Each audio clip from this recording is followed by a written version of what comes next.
Gracias. Gracias por la presencia. Gracias por área de ciencias antropológicas, contrario de la Academia de Ciencias Antropológicas.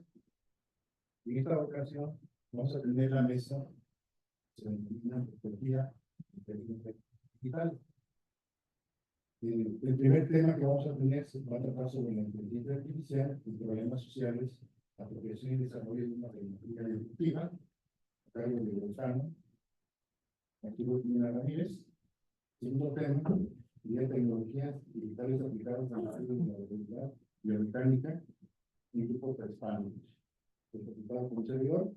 Y el último tema sería la ChatGPT, la punta de lanza como herramienta de investigación en la era de la inteligencia artificial, a cargo del Instituto Cajero Martínez.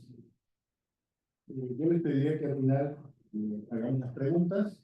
Si hay comentarios muy largos, yo les pediría que en todo caso abordaran a los ponentes en los pasillos. Tienen que hacer unos comentarios muy largos. Las preguntas que hacen lo más específico posible. Pues empezamos entonces con el tema de Gonzalo, se denomina inteligencia artificial y problemas sociales, apropiación y desarrollo de una tecnología disruptiva. Tiene 20 minutos. 20 minutos.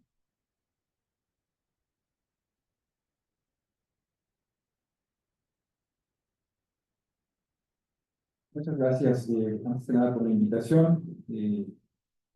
Sin más preámbulo, vamos a platicar acerca de qué significa inteligencia artificial, su vínculo con los problemas sociales y cómo pueden abordarse precisamente los problemas sociales a través del enfoque de inteligencia artificial, de algunos de los métodos de inteligencia artificial, pero también y sobre todo cómo pueden los problemas sociales beneficiar a la inteligencia artificial para su desarrollo en aras de lo que justamente dice aquí el título, una apropiación de esta tecnología y el desarrollo propio de la misma. Muy bien, seguiremos brevemente esta pequeña agenda de la inteligencia artificial, la colonialidad de la inteligencia artificial, la apropiación y desarrollo de la misma, y cerraré con la simulación basada en agentes, que es una técnica que justamente hace lo que comenté hace un momento. Entonces, bueno, lanzo esta frase con toda intención para despertar preguntas. La inteligencia artificial, en general la computación, pero particularmente la inteligencia artificial, es la continuación del colonialismo por otros medios, pero además crea sus propios medios de colonialismo. Veremos un poquito a qué me estoy refiriendo.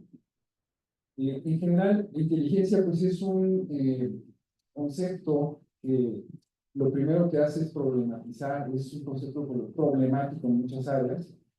Yo estoy tomando un poco esta definición básica, que es la capacidad de resolver problemas de orden intelectual, moral o vital, y diríamos además en un tiempo determinado. Es decir, no me sirve que pueda resolver un problema si tarda o está en un horizonte de tiempo en el cual ya no puedo utilizar esa solución. Entonces, la inteligencia artificial para los estadounidenses nace en el verano del 57 con esta conferencia de Dartmouth, donde fueron convocados muchos científicos que trabajaban con computación lingüística, algunos de ellos provenientes de la cibernética. Y bueno, esto fue organizado principalmente por dos de ellos, Mills y McCarthy, que son los más famosos, y son los responsables de acuñar el término inteligencia artificial. Sin embargo, también para los europeos, el área comenzó con Computing, Machinery and Intelligence de Alan Turing en el 50, es decir, casi una década antes, y desde luego que hay otros antecedentes de la misma cibernética como tal. Sí, lo que me interesa postular es que pues, la idea de seres inteligentes, dispositivos, ayudantes, etcétera, pues está presente en las civilizaciones antiguas y hay muchos antecedentes de la idea primigenia, la idea distintiva de la inteligencia artificial, que es la síntesis, es decir, la creación de una entidad inteligente. Y bueno, esto lo podemos encontrar tanto en Egipto como China, Grecia, donde pues hay varios ejemplos de entidades zoomorfas o antropomorfas que realizan estas tareas. Esto se ve en la mitología, se ve en diversas creaciones ya físicas. Y bueno, en el horizonte eurocéntrico, pues aparecen desde el medievo, en la época renacentista y la revolución industrial. Todos seguramente hemos tenido por ahí oportunidad de ver los famosos mecanismos de relojería, que a veces son escritores o a veces tocan algún instrumento musical y que también se desarrollan muy fuertemente en Japón. Bueno, pero de acuerdo con una cierta interpretación del Popol Vuh, el libro del Consejo, una interpretación dada por un pilar de la inteligencia artificial en México, el doctor José Negrete, fallecido desgraciadamente hace algunos años. En este relato del Popol Vuh se desarrolla un experimento de síntesis de seres inteligentes, donde está presente pues, la vida artificial, la inteligencia artificial, el procesamiento del lenguaje natural, la robótica, el razonamiento y el aprendizaje automático, entre otros.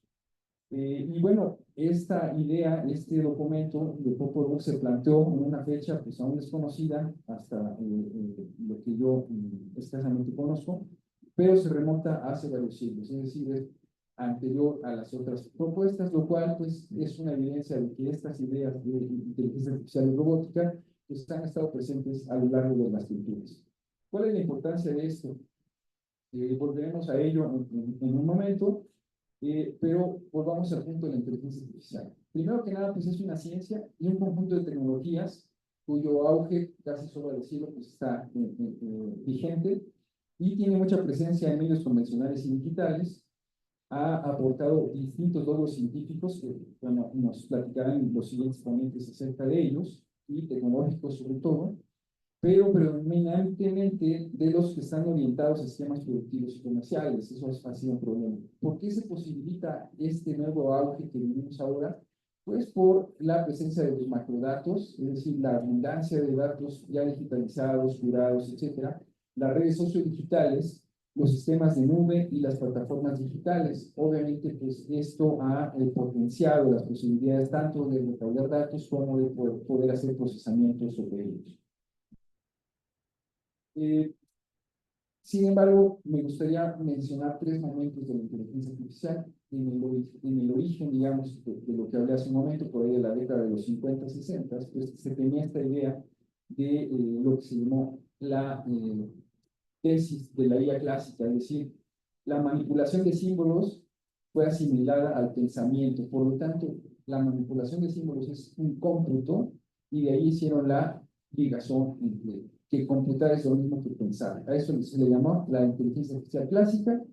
Luego tenemos pues otras corrientes que empiezan a tomar el ambiente como un modelo que debería orientar esa inteligencia o esa racionalidad en los dispositivos. A esto le llamaron la inteligencia artificial situada. Y pues ahora lo que vivimos en la inteligencia artificial actual o hegemónica, pues es el uso intensivo de datos, de modelos matemáticos y de recursos de cómputo y telemática, como ya mencioné.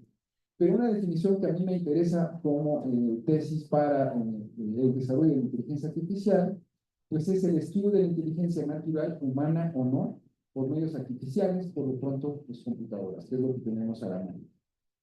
Pero bueno, a partir de esta, pues hay que desarrollar varias cosas.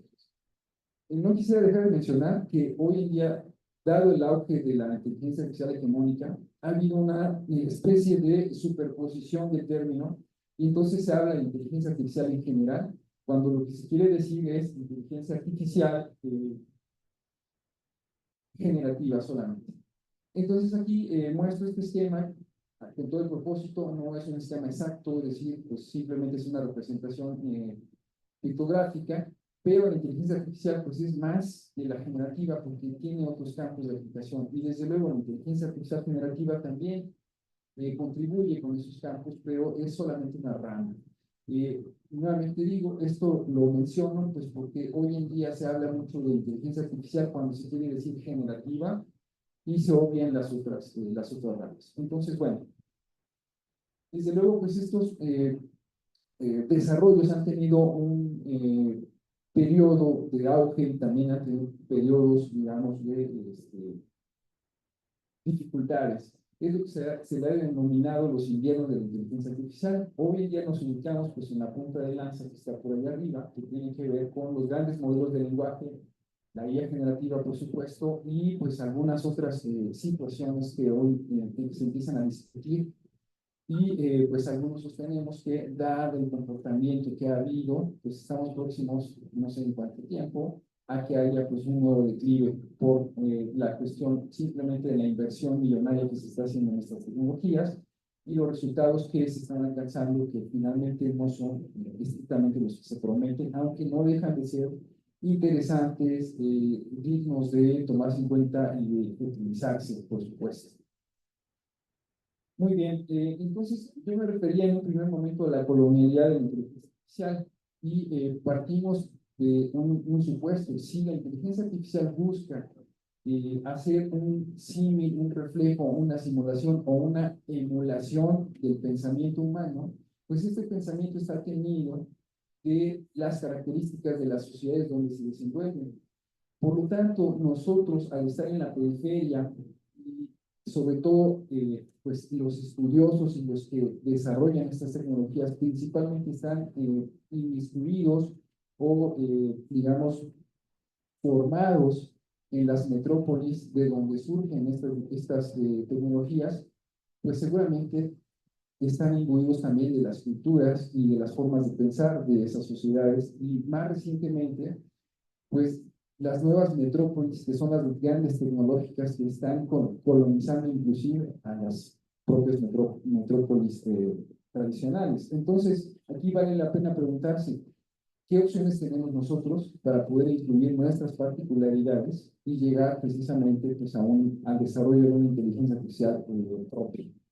Y bueno, hacia allá un poquito, tenemos pues que la provocación que lancé al principio tiene que ver con esto, que es que las nuevas tecnologías pues desarrollan nuevas colonialidades.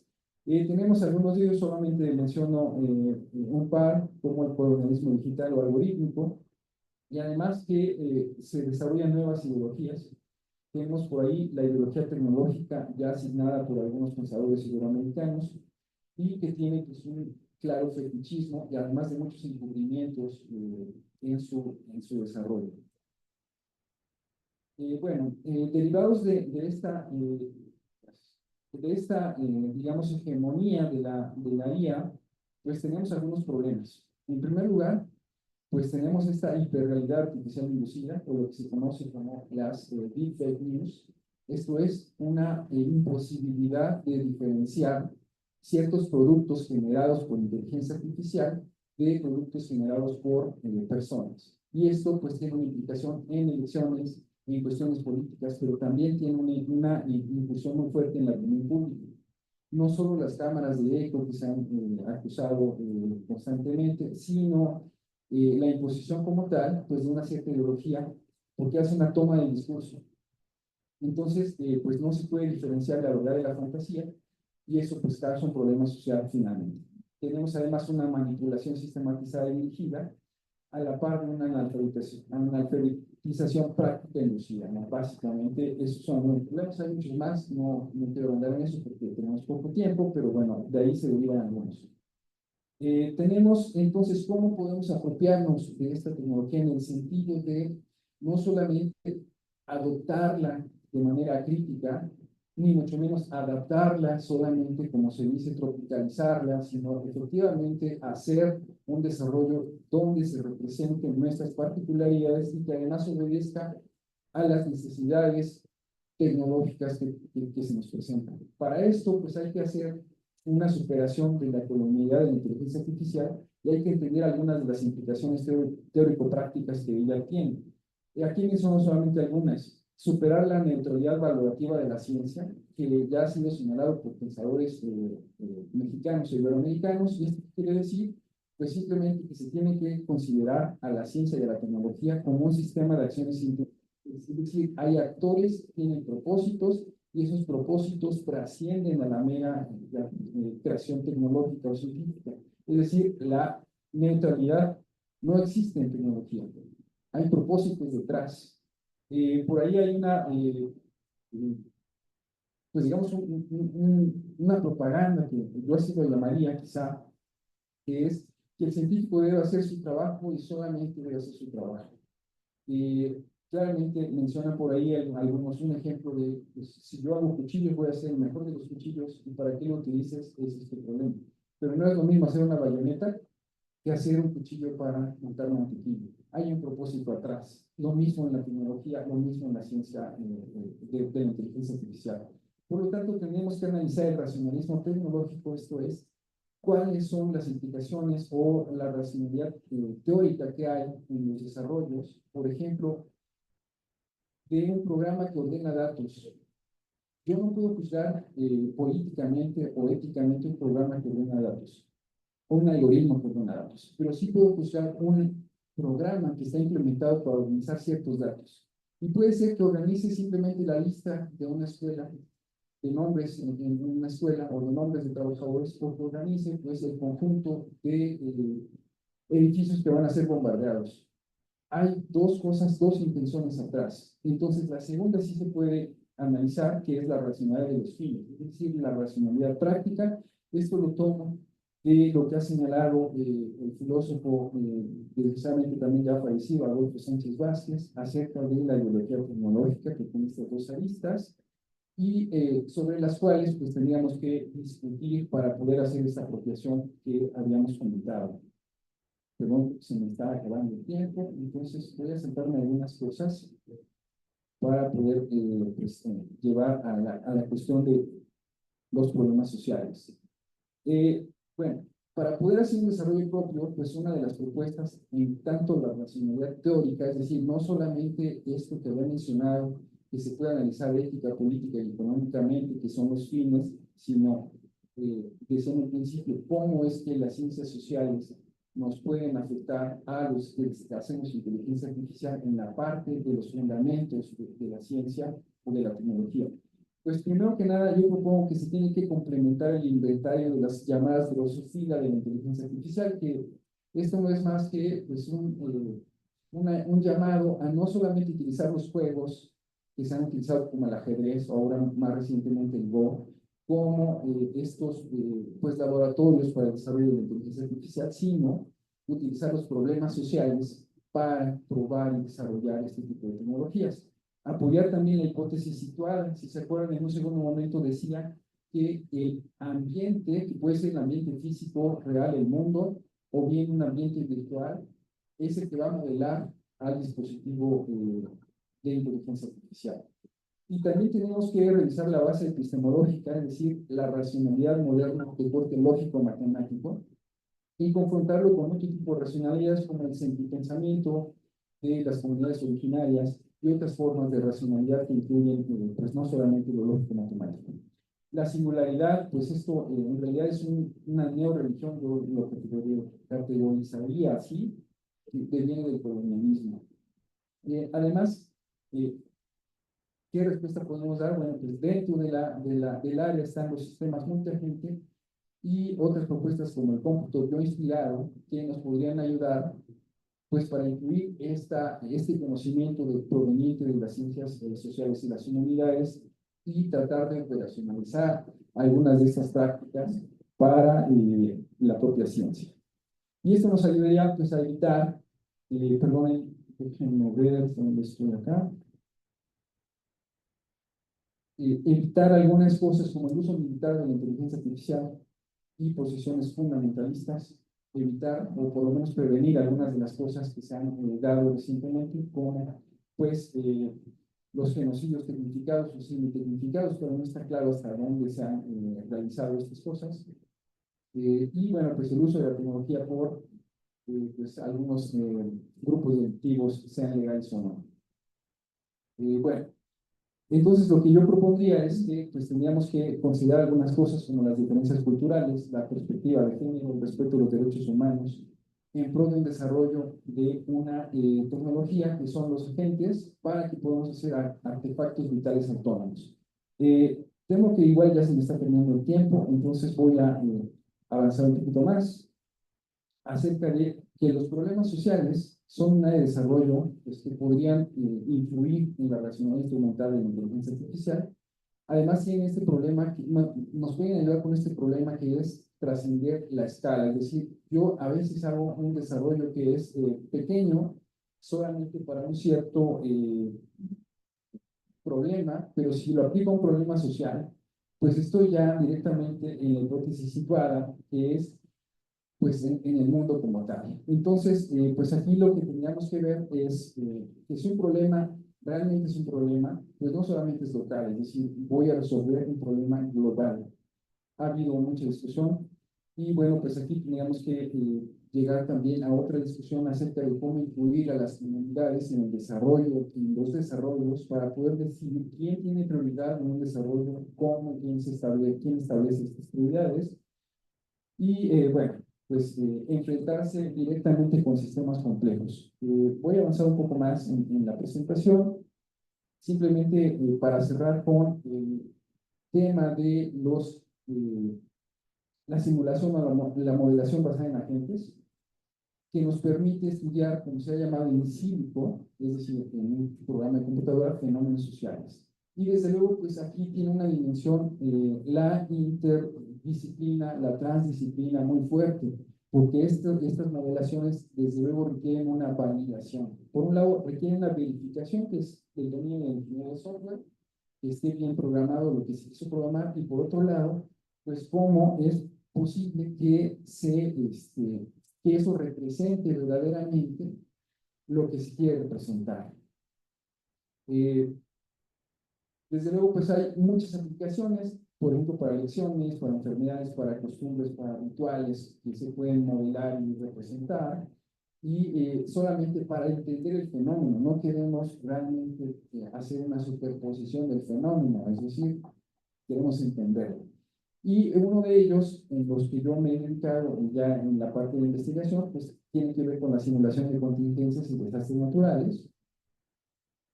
Y bueno, pues hay trabajo que hacer en una ciudad como la Ciudad de México, que es propensa a sismos, y ahora también a inundaciones y demás cosas, pues esto es verdaderamente importante. Entonces nos podríamos beneficiar muchísimo de contar con la colaboración, desde luego, pues, de historiadores, antropólogos y en general de científicos sociales para poder hacer esta validación que decía, si lo que se está representando tiene sentido socialmente y no solamente computacionalmente. Eh, bueno, yo lo dejaría hasta ahí, simplemente con esa conclusión. Hay que cuestionar la visión mercantilista de la IA hegemónica actual en pro de otras visiones que nos permitan incluirnos como sociedad, como individuos, y atender otro tipo de problemáticas que no tienen o que tienen más que ver con lo que nosotros vivimos día a día. Bueno, hasta aquí lo dejaría, perdón si consumí el tiempo. Muchas gracias. Bueno, pues sí, es un tema que requiere mucha discusión. Y bueno, voy planeando sus preguntas. Y bueno, a continuación, pues paso yo a explicar mi tema.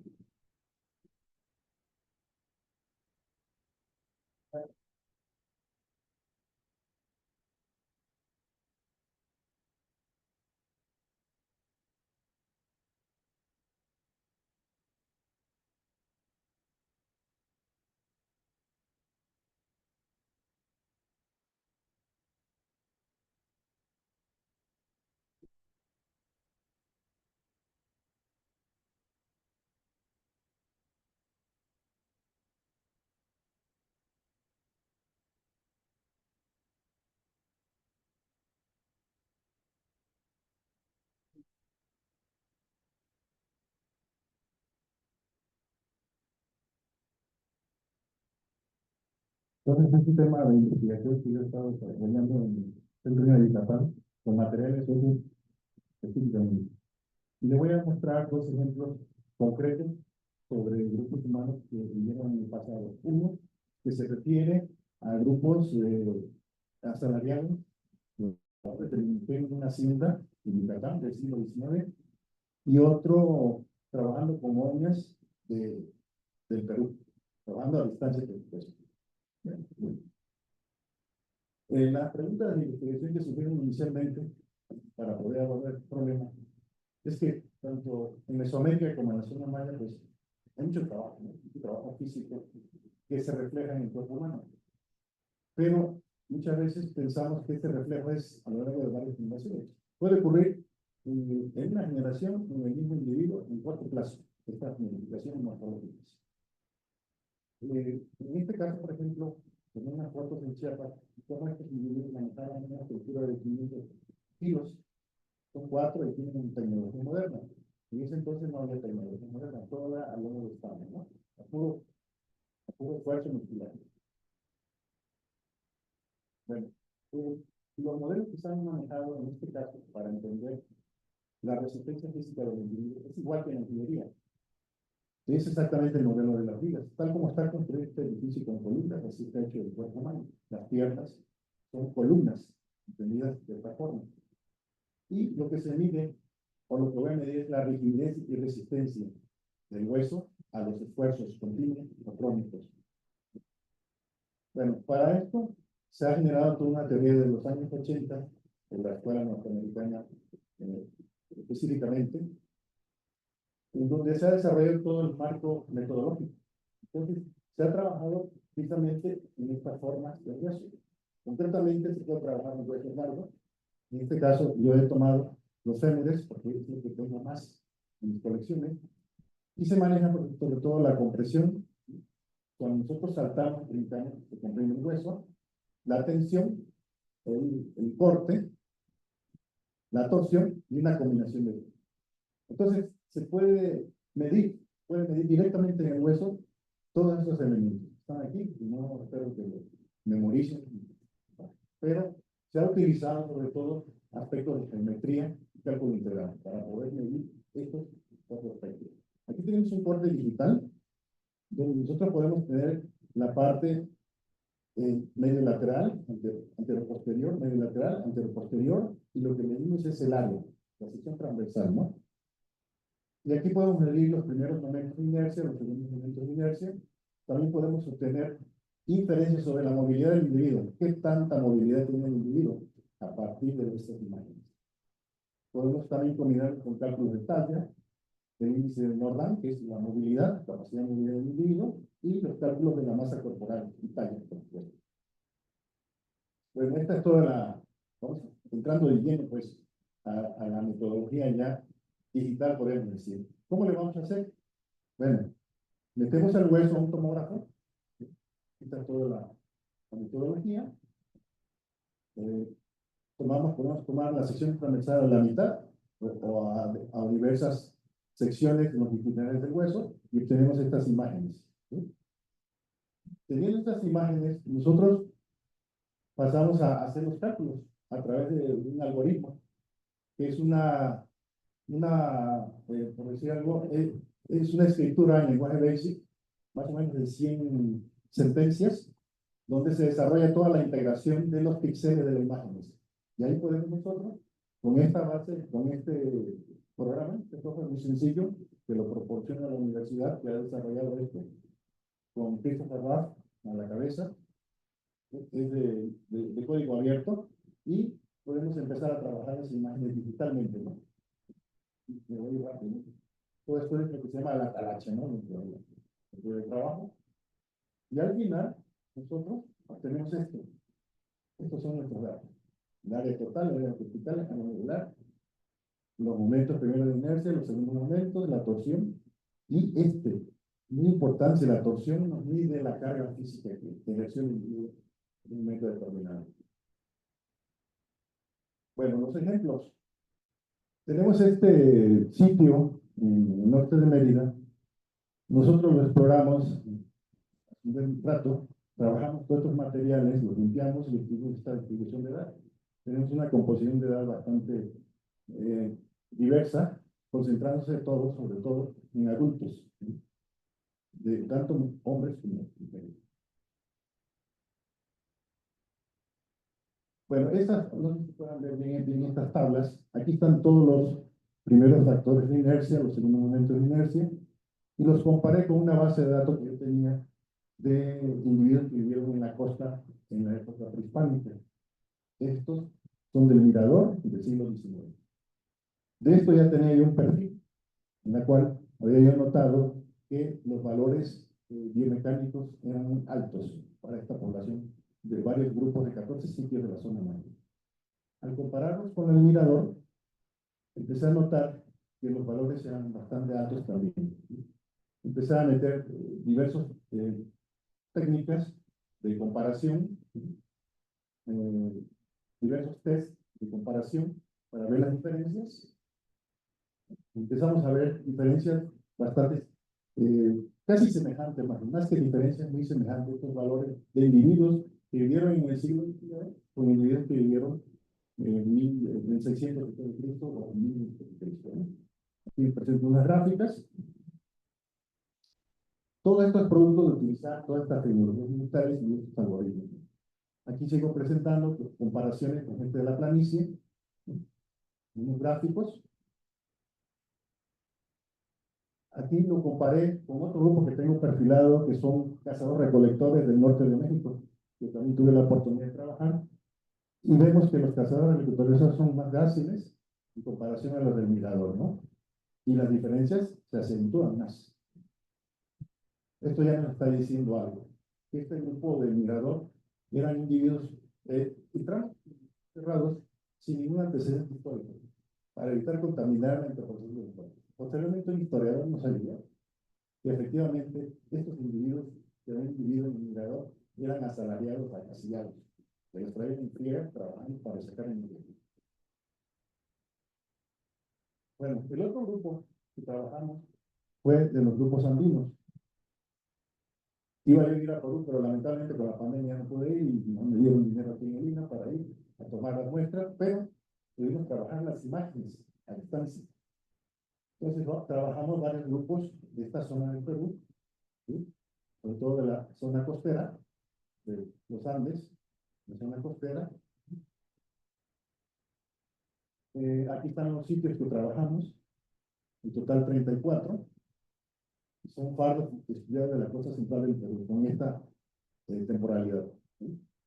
Y bueno, el objetivo que querían plantear era el mismo que yo estaba planteando acá, en poblaciones, comparar desde la biomecánica muestras de pobladores de la costa central del Perú prehispánico. Bueno, este fue el trabajo que hicimos a distancia, de capturar esta imagen como evidencia, como recuerdo del trabajo. Así nos la llevamos varios meses trabajando por vía Zoom.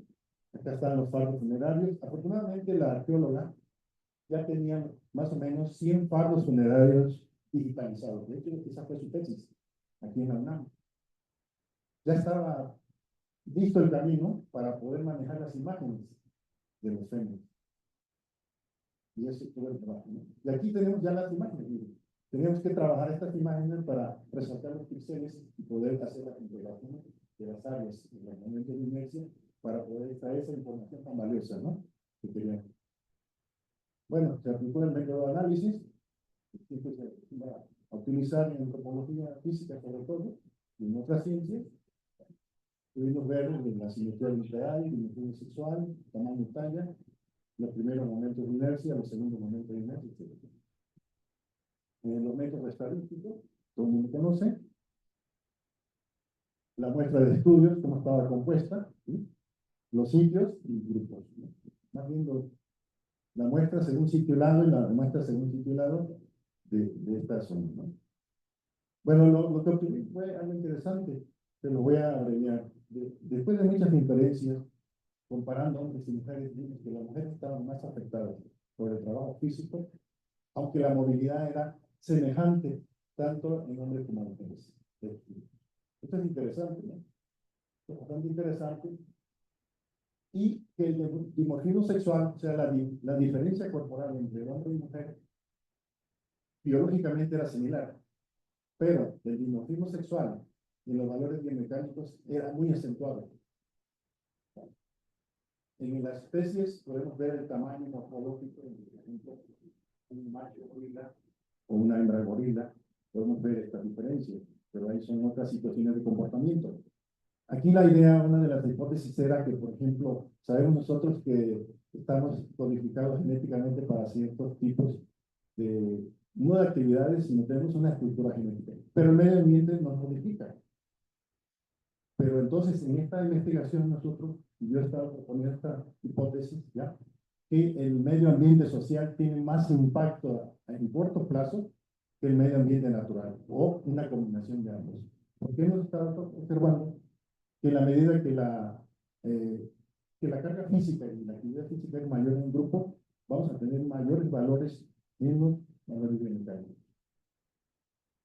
Y así pues, tuvimos diversos diferencias en relación a la talla, en la energía, en relación a la masa corporal, en combinación con los valores biomecánicos. Bueno, básicamente era mi intención mostrarles cómo a través de estas tecnologías digitales, combinando el tomógrafo, que todos lo hemos utilizado para una enfermedad o para un análisis biomecánico en USC. Y bueno, pues esto forma parte de una línea de INA, de Comisión de Antropología Histórica, que es promover y difundir el patrimonio cultural de México. Y bueno, los materiales que todos saben que es una fuente valiosa de información primaria, muy escasa, por supuesto. No tenemos representado a toda la población nativa, pero bueno, es un nativo para que pueda ver el pasado y el comportamiento. Y bueno, la aplicación de métodos digitales y de imagenología nos va a permitir entender estos comportamientos y esta forma de diferenciación social. Gracias.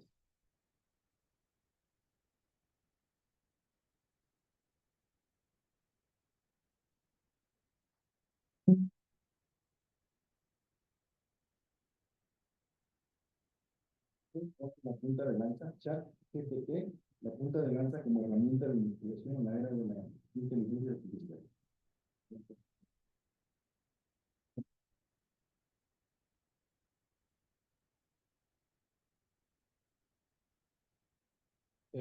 Supongo que para la mayoría de ustedes, de alguna manera, conoce ChatGPT. Es una herramienta pues, muy famosa que se volvió popular e importante porque fue la primera inteligencia artificial generativa, como bien comentaba Arturo, que pues, se lanzó al mercado de manera inesperada y que pues, realmente nadie veía venir que pues, se fuera a pegar con demasiada fuerza. Hace algunos meses, justamente, mientras pues, estaba trabajando, me llegó un correo, justamente invitándome a este congreso, en donde pues, yo tenía pensado compartir algo de lo que estaba trabajando en ese momento. Algunas de las cosas que yo empezaba a hacer, sobre todo en el área de la programación, era ocupar inteligencia artificial justamente como apoyo para que yo pudiera digamos, desarrollar software de una manera mucho más óptima y más fácil, apoyado por una inteligencia artificial generativa que me permitía hacer código. Eso fue que me motivó un poco a poder compartir la inteligencia artificial generativa y a la vez yo mismo aprender y en el proceso pues compartirles como todo el funcionamiento de la inteligencia artificial generativa y que pues si bien es muy interesante tanto su historia como su uso, yo creo que tiene muchas aplicaciones que puede haber dentro del área de las ciencias sociales, la antropología y pues verán que específicamente estará tendido hacia la arqueología, que es la licenciatura que estuve cursando. Ok, para comenzar, ¿alguien de ustedes tiene como una idea de quién fue la primera empresa que generó una inteligencia artificial o bajo la cual tuvo como alguna, pues sí, como una reminiscencia? Bueno, aquí tenemos 5 ejemplos que podrían ser muy famosos, ¿no? Tenemos a Microsoft, que pues Microsoft se ha caracterizado por ser siempre una empresa de vanguardia en el ámbito de la tecnología. Tenemos también a Amazon, que si bien se dedica muchísimo más a las compras, ha desarrollado una área o una línea de investigación dedicada justamente a los servicios web, que es Amazon Web Services. Apple, que es una empresa, la empresa más valiosa del mundo, y que curiosamente también tiene mucha relevancia en la inteligencia artificial, pero que pues desafortunadamente no pudo entrar en el juego del desarrollo de la inteligencia artificial generativa, pero que ha hecho un muy buen trabajo con el desarrollo de Siri. Alphabet, que es la compañía de las compañías más grandes y que tiene el buscador más famoso, que es Google, que yo pensaría o hubiera apostado tal vez por por esta tecnología o por esta empresa, y finalmente Meta, que como todos conocemos las redes sociales, ¿no? Facebook, Instagram y WhatsApp, que son digamos, las herramientas o las aplicaciones que más utilizamos. Desde mi punto de vista, y antes de saber todo el desarrollo y la historia que hay detrás, yo hubiera pensado que cualquiera de estas 5 hubiera sido la primera. Al menos hace 10 años yo lo hubiera pensado. Pero pues la verdad es que todo cambió.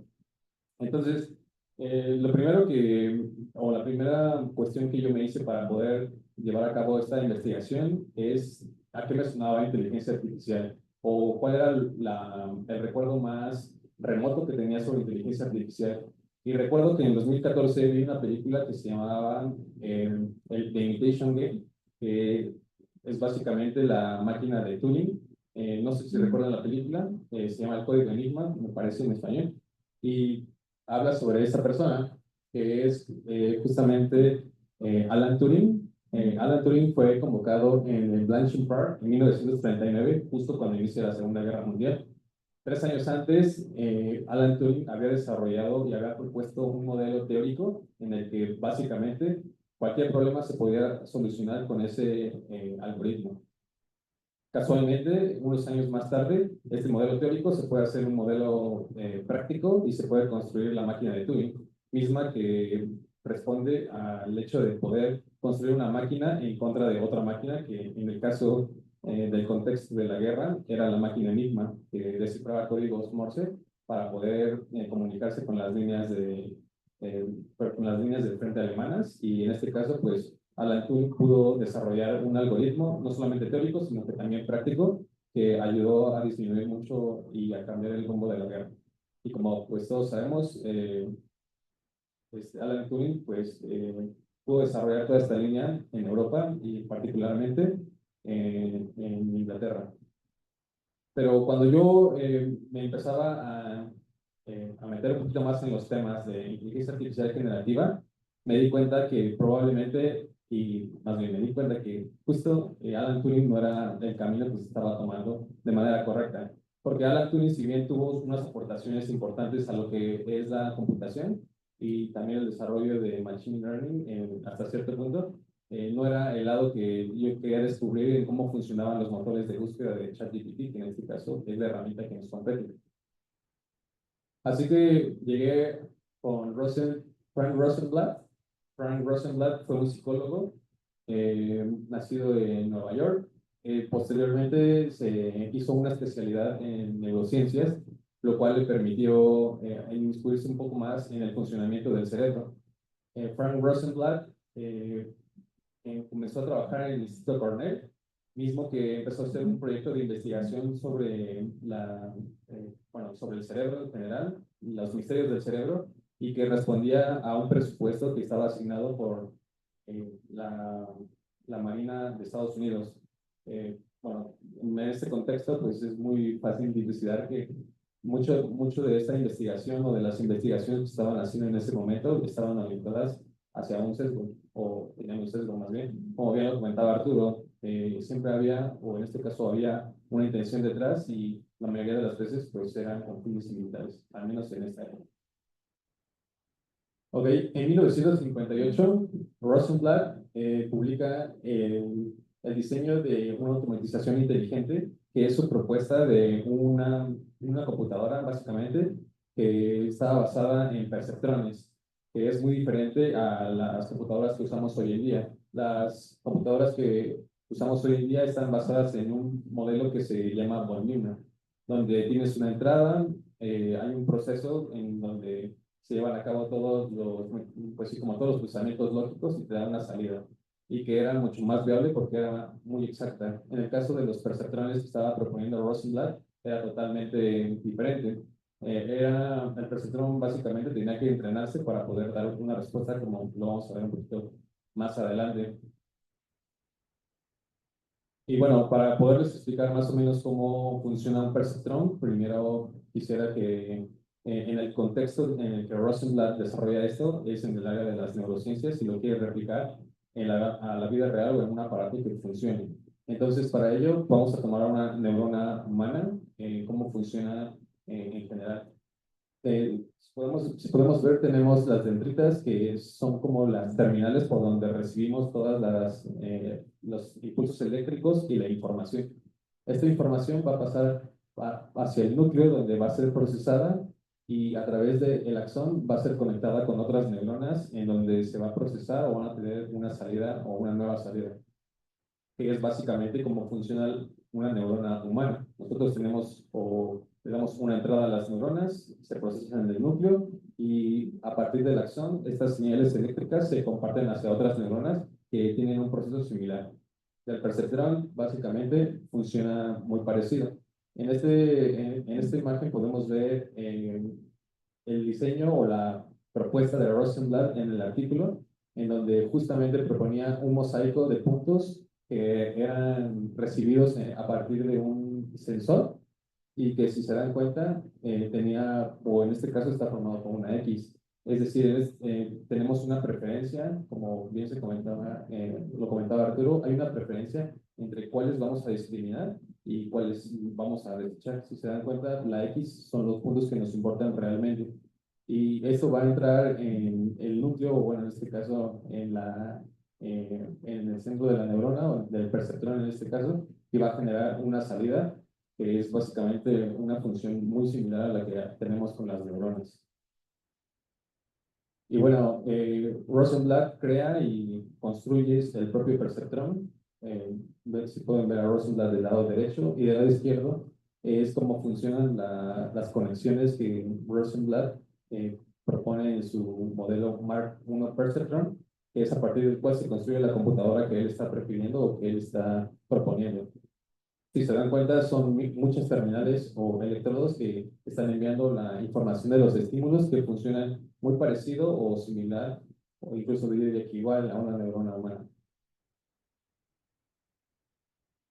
Y bueno, la idea y la propuesta que hace Rosenblatt es que él lo que trata es el nacimiento de una máquina que sea capaz de percibir, reconocer, identificar todo su alrededor, todo su entorno, sin que haya o sin que tenga que entrenar, pues o hay un control humano detrás. Y que quizá para 1958 esto era demasiado aventurado, pero pues hoy vemos que es básicamente cómo funciona la inteligencia artificial generativa.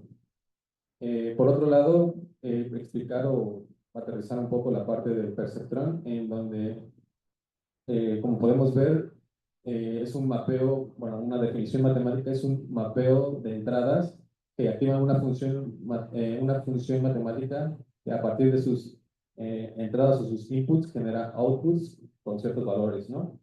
Y para explicar un poquito más cómo funciona el perceptrón, pues tenemos en este caso dos entradas que son las X y tenemos las W, que son los pesos, que justamente son la importancia que nosotros le vamos a dar. Y aquí recalco nuevamente que esto pues está condicionado, ¿no? Por un humano, es decir, nosotros podemos decir que tenga un mayor peso la entrada de X2 que de X1. Pero es interesante porque finalmente el modelo, cuando se activa la función, en este caso, es capaz de reconocer a qué le estamos dando importancia y a partir de que a qué le damos importancia le va a dar una salida. Lo vamos a ver en algunos ejemplos que vamos a ver posteriormente.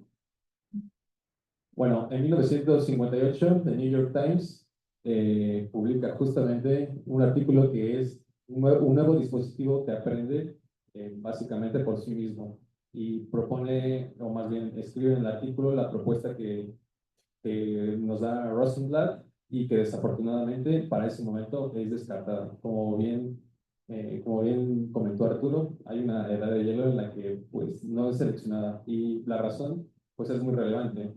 Cuando tienes un modelo de computador von Neumann que funciona y que te puede predecir la parábola de un misil, de un avión en medio de una guerra fría, pues quizá escoges entre una computadora von Neumann o una de perceptrones que apenas puede diferenciar si es un cuadrado o un círculo y que tienes que estar entrenando miles de veces para que esto pueda funcionar.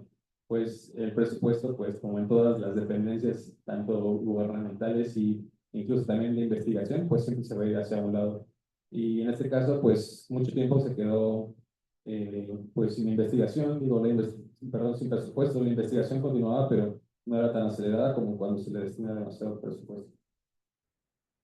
Y bueno, antes de continuar y de pasar a la parte de los ejemplos y la parte de, pues, sí, de la historia en cómo nos alcanza la inteligencia artificial generativa, Me gustaría explicar el término de transformer, que, bueno, es publicado bueno, más bien esta observación es publicada por algunos desarrolladores de Google, en donde titulan Attention is all you need, la atención es todo lo que necesitas. Y en este caso lo que están proponiendo los ingenieros de Google es que los transformers son utilizados normalmente para que podamos hacer traducciones en el traductor de Google. Imagino que todos hemos utilizado el traductor de Google.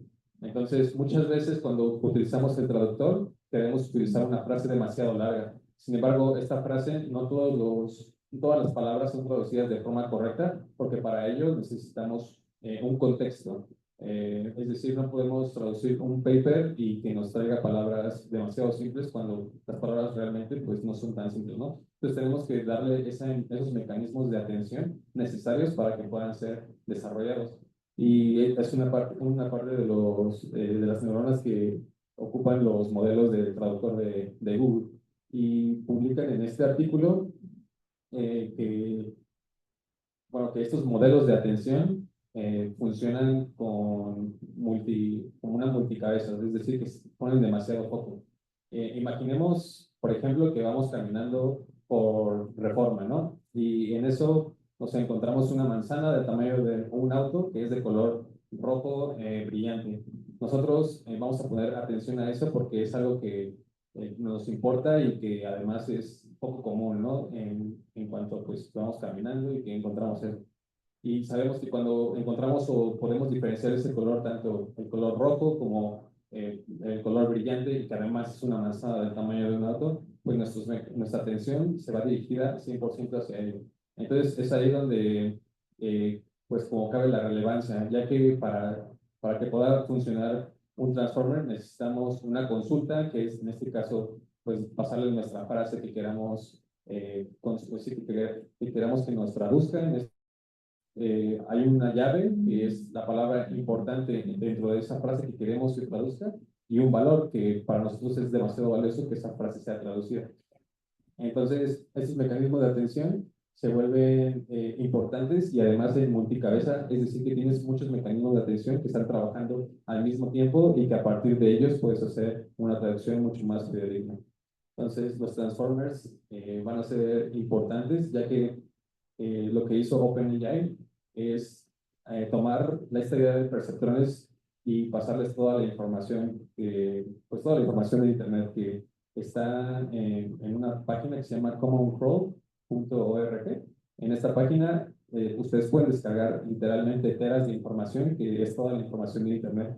Y un perceptrón que está construido de forma de un transfer, y después le pasas una información en masa, pues se va a entrenar, es un modelo de inteligencia que se va a entrenar demasiado. Y hablar que no solamente es una neurona, sino que son miles de millones. Y bueno, les presento a Sam Altman. No sé, supongo que la mayoría lo conoce, y si no, pues es Sam Altman. Sam Altman es el CEO de OpenAI, que es la empresa de inteligencia artificial que literalmente dio un salto, ¿no? Una sorpresa. Como les comentaba al inicio de la sesión, yo pensaba que Google, Meta, Apple, Microsoft, alguno de ellos iba a dar el gran salto en inteligencia artificial, pero curiosamente fue OpenAI, que hay una historia bastante interesante en cómo ellos les ganan la carrera de la inteligencia artificial generativa a todas las demás compañías, pero bueno, cuando haya un poquito más de tiempo, seguro que se las cuento. Bueno, lo que hace Sam Altman con su equipo es, como les comenté, saca GPT-1 en 2018. GPT-1, como les comentaba, son todos estos perceptrones y transformadores, digamos, en una primera fase donde se le pasó toda esta información y lo saca a la luz, ¿no? Para ver o empezar a hacer consultas primarias en inteligencia artificial generativa. Posteriormente se dan cuenta que el modelo puede seguir mejorando a través de las consultas que nosotros le hagamos. Todas las aplicaciones en tecnología, cuando se lanza una primera versión, se les llama versiones beta, porque aún no están 100% seguros de su funcionamiento. Estas versiones beta normalmente se lanzan a personas de forma aleatoria en algunos casos, y en otros, pues, personas, incluso empleados de la misma empresa para que vayan entrenando este modelo. Así es como el modelo se fue entrenando y en 2022 se lanzó, el 30 de noviembre de 2022 se lanza GPT 3.5, que fue el modelo que pues, revolucionó básicamente la forma en la que interactuamos con la inteligencia artificial generativa y que al día de hoy, y que es una de las razones justo por la que me decidí animar a dar esta ponencia, es porque apenas en mayo 15 de 2024 pues se lanza GPT 4.0, en donde nosotros ya podemos interactuar en forma de chatbot con GPT y podemos hacer todas estas consultas. Y es por eso que se ha vuelto muy amigable la forma en que interactuamos como humanos y como personas con la inteligencia artificial generativa, porque tiene una tecnología de transformadores detrás y también tiene una composición o un aprendizaje de percepciones que es básicamente como nosotros también aprendemos.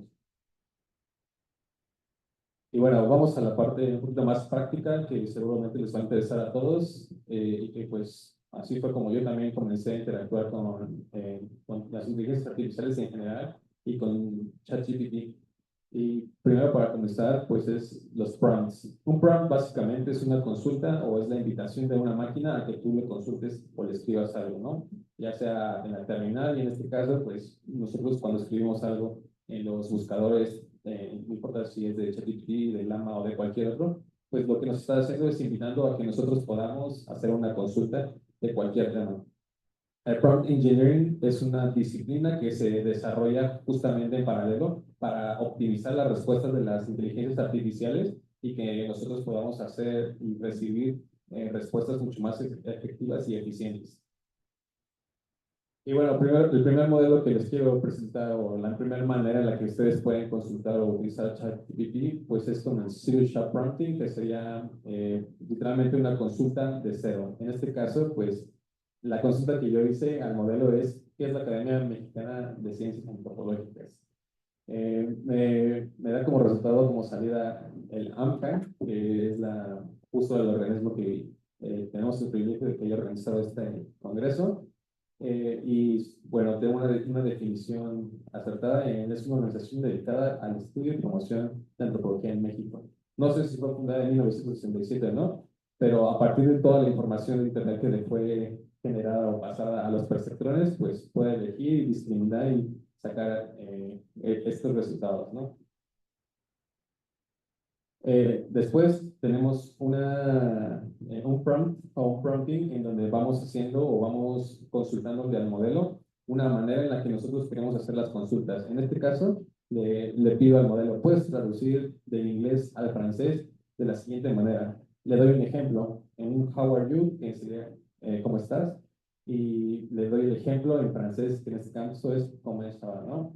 Le doy tres ejemplos y al final le doy un ejemplo que quiero que me traduzca. En este caso es I love learning new language. Entonces le doy, digamos, la pauta para que GPT me pueda generar una respuesta, una salida y justo me la pueda responder. Digo, esto puede ser, es un ejemplo tal vez un poco burdo, pero ustedes lo pueden aplicar en muchos contextos. Ahora que ya hay un chatbot, eso puede ser muy bien aplicado cuando puedan viajar a algún país donde no hablen la lengua local, por poner un ejemplo solamente.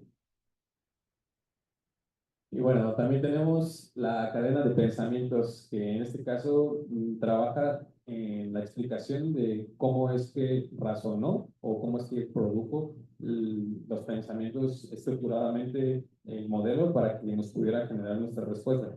La consulta que yo hice en este caso es si una o si cada unidad de excavación, bueno, poniéndolo en un contexto arqueológico, si cada unidad de excavación será elegida con base a un perímetro de 3 por 3, ¿cuántas unidades se excavarán en una hectárea? Y le puse que explicara su razonamiento.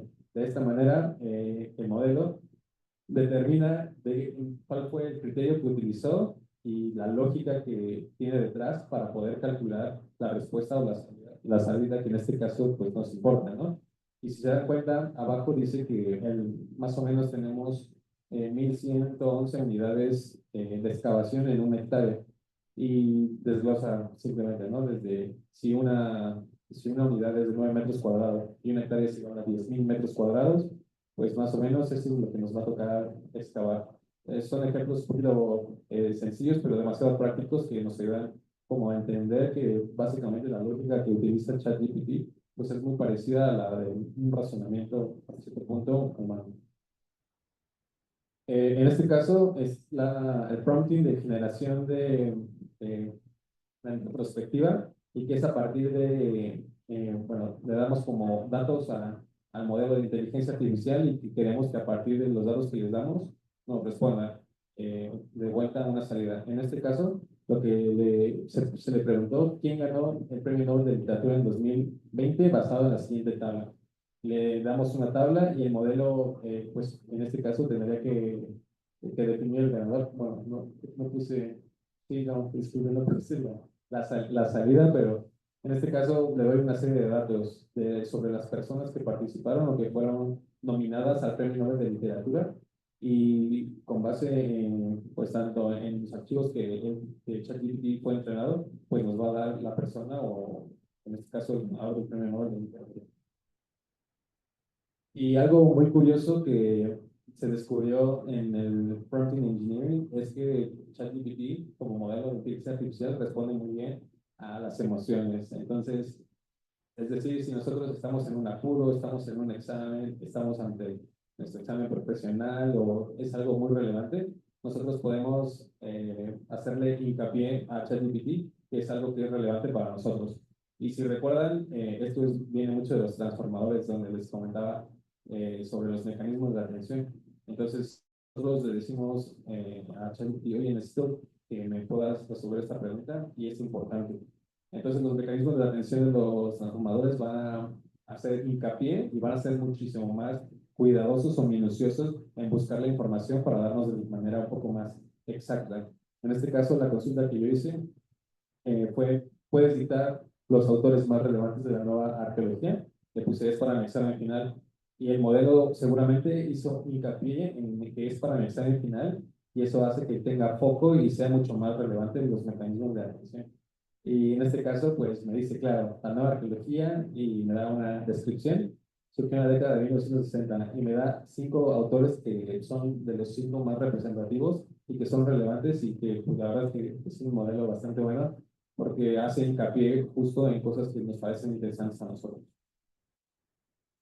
Bueno, decidí finalmente añadir un ejemplo práctico de análisis de datos, porque bueno, yo me dedico a la parte de análisis de datos y creo que es relevante no solamente para el área de la arqueología, sino en todas las ciencias sociales, incluso pues de manera estadística, muchos generamos como datos y los datos son relevantes y es bueno que podamos manipularlos y sacar de ellos cierta información. Muchas veces las tenemos que hacer, o bueno, antiguamente se hacían a través de manualidades en Access o en Excel. Hoy solamente tenemos que organizar la información, podemos hacerlas de la misma manera, de la forma antigua, tardándonos tal vez demasiado tiempo, o haciendo consultas en ChatGPT, o incluso con programación, pero incluso la programación ha sido rebasada en la velocidad que ChatGPT nos puede responder a la información. Y bueno, en este contexto tenemos, pues si se dan cuenta, tenemos 10, 11 columnas con información estructurada. La información estructurada tiene que estar de esta manera para que el modelo la pueda seguir.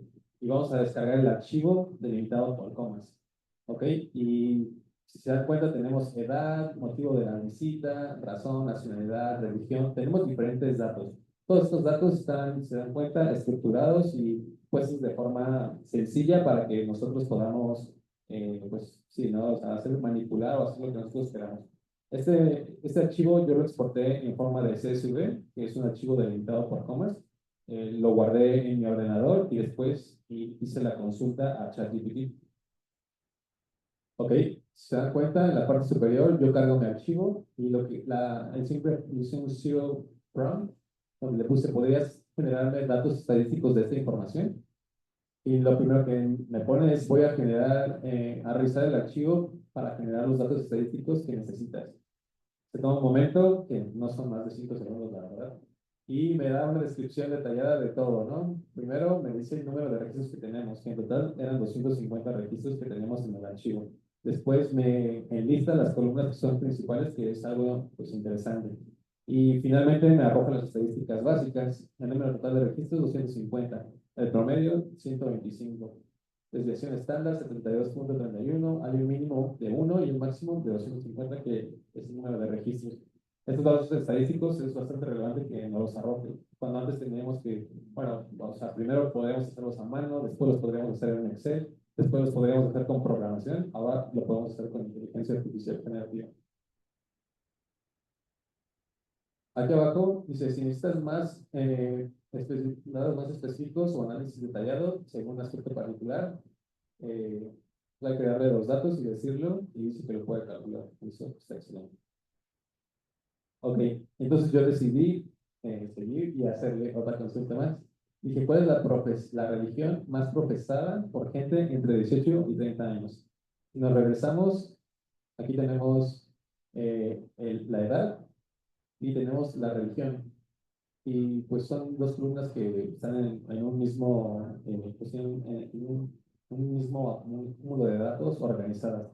Y yo le puedo preguntar eso indiscriminadamente, ¿no? Y la religión más cruzada entre personas de 18 y 30 años en este conjunto son 35 personas, por lo tanto el catolicismo es la religión más profesada entre este rango de edad. Sigue el ateísmo y el protestantismo con 33 personas cada uno. Digo, hace una contabilidad y hace un filtro demasiado rápido, tan como les comento, no tarda más de un segundo. Entonces la consulta es demasiado rápida.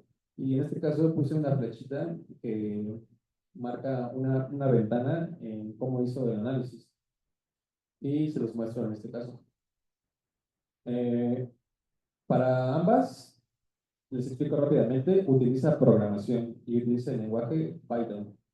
Eh, para esta consulta importa una librería que es Pandas. Una librería es como una herramienta de trabajo que me ayuda a optimizar un proceso de consulta. Entonces, en este caso nos dice todo lo que hizo, ¿no? Que en este fue cargar la hoja y después hizo las descripciones a partir de pedirle sentencias al marco de trabajo con el que estaba trabajando, ¿no? Entonces nos dice cómo es que hizo la consulta. Es decir, no se fue, no generó una hoja de cálculo e hizo los cálculos, sino que con programación lo hizo, pero lo hizo demasiado rápido. Tal vez a mí me hubiera tomado 5 o 10 minutos, a ChatGPT le tomó un segundo hacerlo. Y en el segundo, pues es lo mismo, ¿no? Utiliza programación con Python y nos muestra los resultados a través de una consulta que hizo. Y eso pues, es bastante bueno, es muy rápido y es muy eficiente y yo creo que es demasiado útil para cuando hacemos investigación o cuando se hace investigación y tenemos datos estadísticos a los cuales les queremos hacer preguntas. Y bueno, para comenzar a cerrar esta parte, me gustaría comentarles que en general hay muchas inteligencias artificiales generativas hoy en día. Están desde las que normalmente ocupamos, por ejemplo, que es ChatGPT, Gemini, que es la nueva empresa de inteligencia artificial generativa de Google, o la nueva rama. Yo he ocupado mucho el GitHub Copilot, que es sobre todo encaminada al desarrollo de software, pero existen otras como para hacer imágenes, ¿no? Como Midjourney o incluso DALL-E, que es también de OpenAI. Cuando quieran hacer o quieran hacer algunas pruebas con imágenes, la verdad es que son bastante interesantes esos modelos para probar y pues, sobre todo también para saber que pueden ocuparse como herramientas bastante buenas. Anthropic es otra empresa de inteligencia artificial generativa que se estaba volviendo como un líder y Copilot, ¿no? Que es muy representativo de Microsoft. Siri, pues Siri se quedó un poquito atrás. Digo, si bien ocupa la inteligencia artificial como lo comentaba Arturo, en este caso, pues la inteligencia artificial generativa pues se quedó muy atrás, la verdad. Y últimamente han hecho como la forma en la que ChatGPT pues pueda entrar, pues digamos en este caso con Apple y participar en el mismo, pues bajo la misma inteligencia artificial generativa, ya con modelos de pago. Y bueno, para finalizar, finalizo con esta frase que en general la inteligencia artificial no importa cuál utilicemos, no importa si es Anthropic, no importa si es Llama de Meta, no importa si es ChatGPT.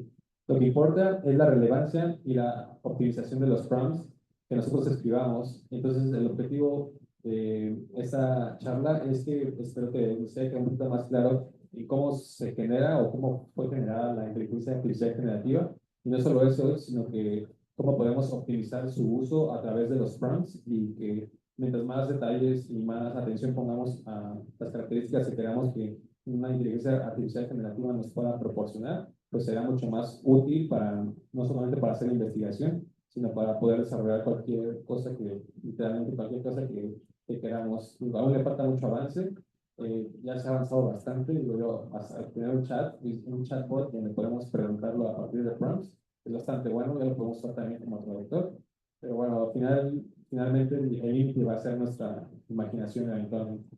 Muchas gracias.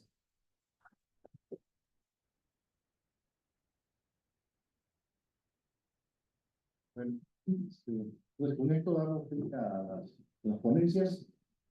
Pues le decimos a Felipe una ponencia excelente, que nos pone al tanto de todos estos conocimientos. Es impresionante la velocidad que llevan estas cosas. Acabas de decir que la inteligencia, ¿cómo se llama? Las redes neuronales autogenerativas ya están chateando, ya pasaron de moda, ¿o qué? Es lo que entendí. Bueno, es una pregunta directa. Porque ya hablaste de otro sistema y eso apenas yo me estaba poniendo al día, ya como que ya chateé. Sí, bueno, como bien comentaba Arturo, o sea, el desarrollo en general de la inteligencia artificial no está solamente encaminado a, pues sí, como a la parte de la inteligencia artificial generativa, que podemos decir que es la más comercial, ¿no? Pero sí, o sea, los modelos ya aprenden por sí mismos. Algo que a mí me gusta mucho pensar, y que es un hecho, sin duda, es que los modelos de tanto de ChatGPT como el Llama, cualquiera, mientras tanto como nosotros aprendemos a utilizarlos a ellos, como ellos aprenden de nosotros. Y sí, o sea, básicamente sí, son como líneas que se van, sí, siguen desarrollando y que justamente o sea, ya aprenden por sí mismas en la mayoría de los casos. Y digo, desafortunadamente hay muchas cosas que también están como sesgadas, ¿no? Como bien comentaba Arturo también. Pero pues también es increíble la velocidad con la que lo hizo. Digo, la historia, ya no les alcancé a contar la historia en general de OpenAI, pero OpenAI apenas cumplió 10 años de que fue creada. Y como una empresa de 10 años, bueno, es algo que a mí como que me llama mucho la atención, como una empresa que apenas tiene 10 años, que tenía menos de 800 desarrolladores trabajando para ellos, en comparación a Google, que Google tenía literalmente miles de millones de dólares, muchos miles de ingenieros más, no pudo desarrollar una inteligencia artificial generativa antes, y eso es increíble, ¿eh? Y además de que cuando pones el foco en una sola línea, es decir, no te vas solamente por machine learning, no te vas por redes neuronales, sino que te vas específicamente en la inteligencia artificial generativa, se puede alcanzar algo, y alcanzó algo bastante rápido. Y pues también, o sea, toda la, todo el universo que existe, ¿no? De posibilidades cuando todo se conecta, algún modelo ya aprende por sí mismo. Internet. Gracias. Voy a dar paso a algunas preguntas que tengan a ustedes o algunas dudas.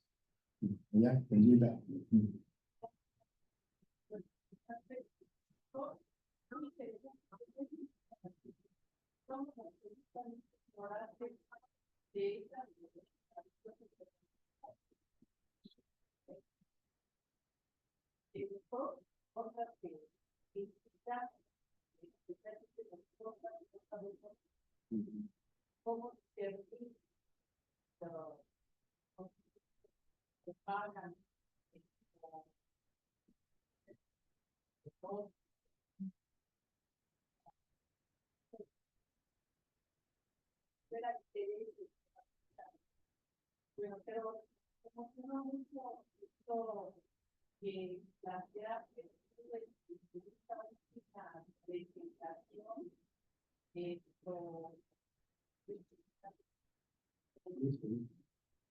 Luis Felipe. Ah, sí, no lo tuve, pero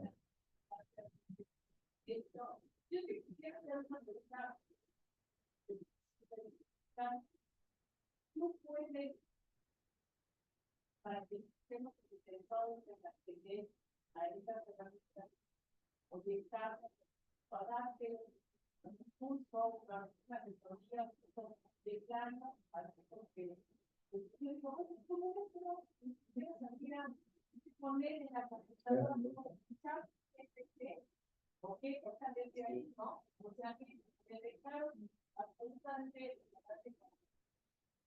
yo necesito como una de la prueba de la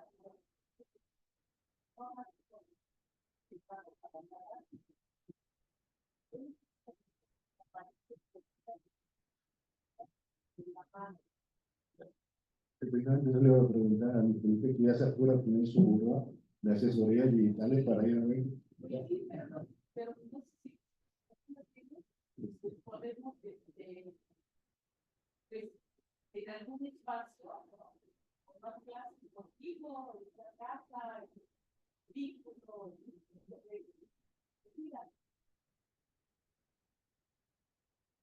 Allá hay otras, Marina.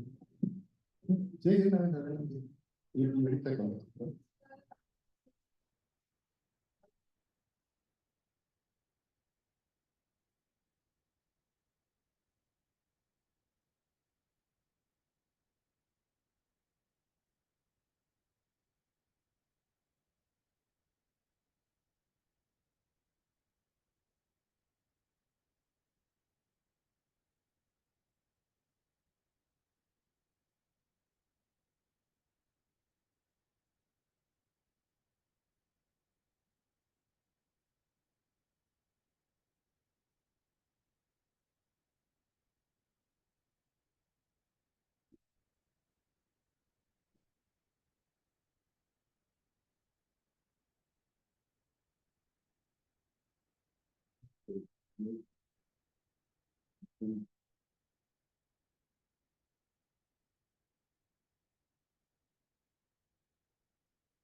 Yo tengo que preguntar,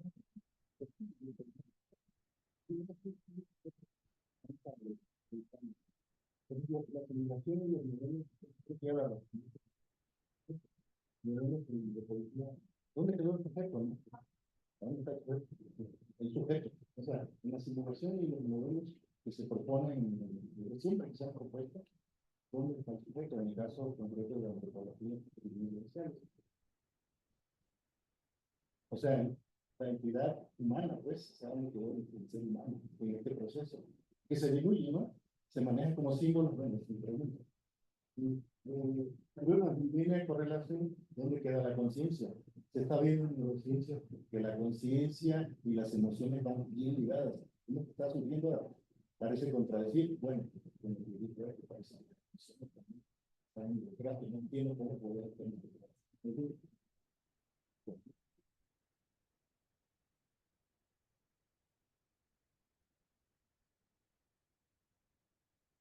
Ya, voy por esta última que es como más fácil para... bueno, este desarrollo estamos apenas haciendo. Yo estoy a cargo de un proyecto de investigación que trata del desarrollo de un sistema multiagente para una alerta temprana. No voy a abrir con los detalles, simplemente es poder generar una entidad, digamos, informática que nos pueda ayudar a prevenir eh, y a concientizar en caso de sismos. Y tenemos ahorita en prototipo una aplicación que asume que ya está alertada el dispositivo móvil y entonces ubica a la persona dentro del sismo. Es decir, no es lo mismo que a mí me toque un sismo de 7 grados aquí a que me toque en un parque. Y no es lo mismo que me toque aquí si soy discapacitado a que me toque en un parque. Eso es lo que tratamos de hacer con esa aplicación, pero todavía está en desarrollo. Y desde luego necesitamos también el auxilio, además de ingenieros y demás, pues de antropólogos, porque la etnografía es muy importante para poder determinar quién efectivamente es vulnerable bajo qué circunstancias y entonces poderlo ubicar en esa situación, además de todo un, digamos, entramado tecnológico que podría ayudar a conectarse con autoridades, con personal de protección civil, en fin, etcétera, etcétera. Pero desgraciadamente todo está en desarrollo, así que las colaboraciones son bienvenidas. En cuanto a la otra pregunta, bueno, la modelación basada en agentes, el agente, digamos que es toda una pues, área de inteligencia artificial que trata de unificar en todas las áreas, lenguaje natural, visión artificial, razonamiento, aprendizaje, etcétera.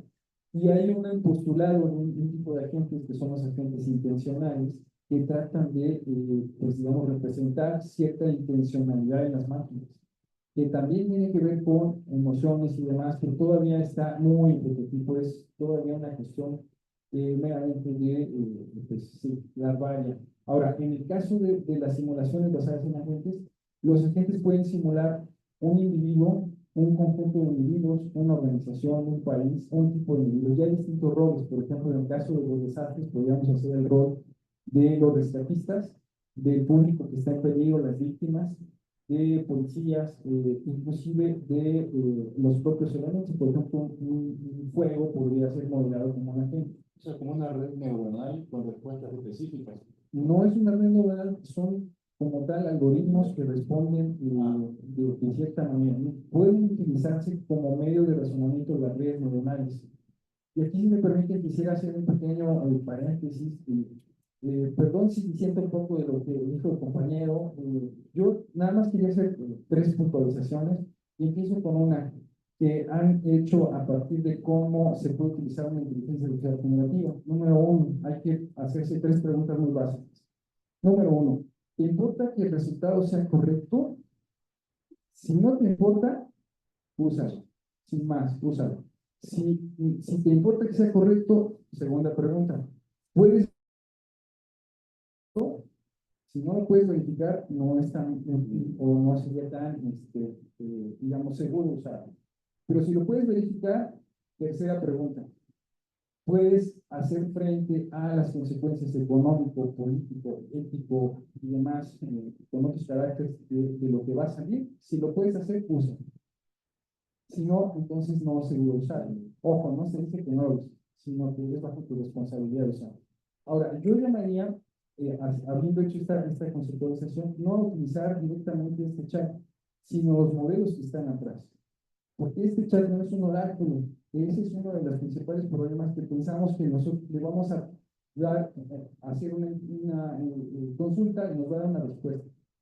La manera más segura de verlo es una calculadora de texto. Igualmente que estos ejemplos, yo le hice una pregunta muy sencilla hace tiempo. ¿Quién es Eli de Gotthard? Y entonces me arrojó una mezcla del científico y del expresidente. Si yo no sé, pues me quedo con eso, y eso pero eso es apenas mi punto de partida, eso lo tengo que contrastar. Claro, en los ámbitos de desarrollo y demás, ya podemos contrastar muy rápido, porque ya sabes si esa cosa funciona o no, si te está dando un resultado o no. Pero en el caso de las humanidades, en el caso del texto es más complicado, porque nosotros somos bueno, tendemos a, pues, dado que nos está dando un texto inteligible y muy bien formado, pues a darle una atribución de validez que quizá no tenga.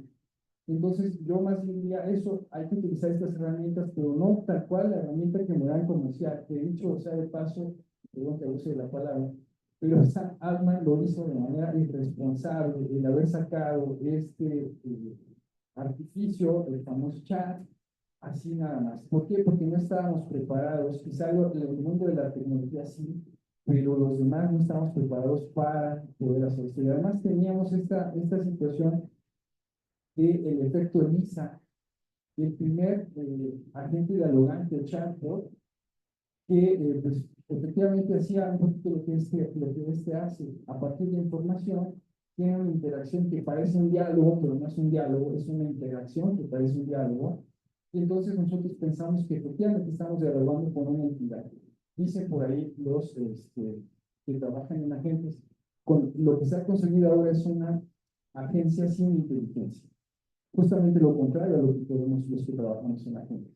Pero ya me extendí, solamente cierro con una cosa que habían preguntado también por ahí. Perdón, se me fue. Bueno, ya nada más una última cosa. Hay una muy alta huella de carbono cuando uno utiliza estas consultas. Más o menos por ahí dicen que se lleva medio litro de agua cada consulta. Claro, tendríamos que pensar también si hay cuestiones alternativas a eso. A lo mejor para ciertas cosas, en el caso del desarrollo en específico, sí se puede utilizar de esa manera, pero lo mejor es no utilizar ese producto, sino otra vez adaptarlo y adoptarlo y a lo mejor generar otras cosas. Que claro, en este contexto es muy difícil por la cuestión económica. Eso que estás diciendo es interesante porque cada vez que yo pongo aprieto en WhatsApp para meter texto, cada vez que yo aprieto una letra, se invierte a la atmósfera un flujo de 1000 watts, medio watts. Entonces multiplicado por millones, estamos haciendo una supercontaminación espantosa de dióxido de carbono. Sí, y la cuestión es que se podría hacer quizá de otra manera mucho menos contaminante, quizá menos usable, si estoy de acuerdo. Pero bueno, pues a un precio tenemos que pagar también por eso.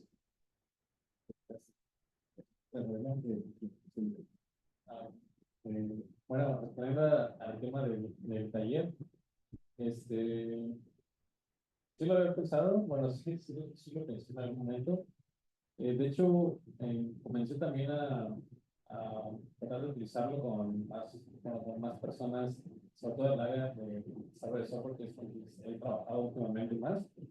Y bueno, como bien comenta, y como también lo titulé en mi presentación, básicamente es una herramienta, no, tampoco no les vengo no estoy vendiendo como un producto, no estoy vendiendo, a lo mejor parecer así, ¿no? O sea, por el tipo de discurso pues sí, ¿no? El tipo de discurso que se maneja sobre todo en el ámbito tecnológico, porque justo como comenta Arturo, fue un desarrollo que primero se lanza al ámbito tecnológico y que después tiene sus aplicaciones y sus usos ya tanto en la vida cotidiana como en otros sectores, ¿no? La investigación era como el punto en el que yo quería caer y no como un método de consulta cotidiano, sino más como un método alternativo a, pues no sé, sobre todo viendo temas presupuestales, ¿no? Muchas veces en investigación no se tiene como el suficiente presupuesto para a lo mejor pagarle a algún técnico, alguien que nos pueda hacer análisis mucho más detallados. Y tenemos una herramienta que pues más o menos sabemos utilizar y que sabemos que si podemos introducir información y nos puede generar algunos datos que necesitamos para nuestra investigación, pues es una herramienta que pues básicamente nos puede pues, ayudar bastante mucho, ¿no? Digo, existe también la parte en la que a lo mejor alguien podría pensar que la herramienta para alguien pues ser una para otro, o que si no, en este caso, como lo comenta Arturo, que si bien hay que tener en cuenta varios factores, pues ya existe, ¿no? Todos, ya sea de manera comercial o no, y es algo que existe y que a lo mejor podemos utilizar.